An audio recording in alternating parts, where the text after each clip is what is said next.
একটা সময়ের পরে অনেকেই নিশ্চুপ হয়ে যায়, হয়তো নিজে ভালো থাকতে, নয়তো অন্যকে ভালো রাখতে। সবাইকে সুপ্রভাত। সকালবেলায় 11টা 11:30টায় ঘুম থেকে উঠে বেসিক কিছু রুটিন ফলো করে স্নান করে জোম্যাটো থেকে খাবার অর্ডার করেছিলাম ভেজ ফ্রাইড রাইস আর বাটার চিকেন। বাটার চিকেনটা ভালোই ছিল, কিন্তু ভেজ ফ্রাইড রাইসটা একদম ফালতু ছিল। তারপর খাওয়া দাওয়া করে রেডি হয়ে নিলাম। গাড়ির টাইম বিকেল 4:30টায়। আজকে আমাদের শো আছে পূর্ব মেদিনীপুরের দাড়িবেড়িয়া মোড়। লোকেশনে পৌঁছাতে প্রায় 2 ঘন্টা মতো টাইম লাগবে। লক্ষ্মীনারায়ণ পূজা উপলক্ষে এই অনুষ্ঠানটা অনুষ্ঠিত হচ্ছে।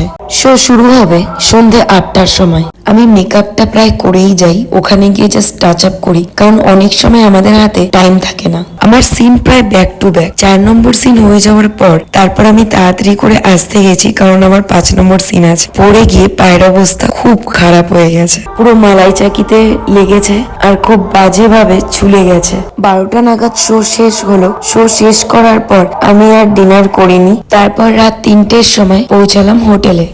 Tata, good night.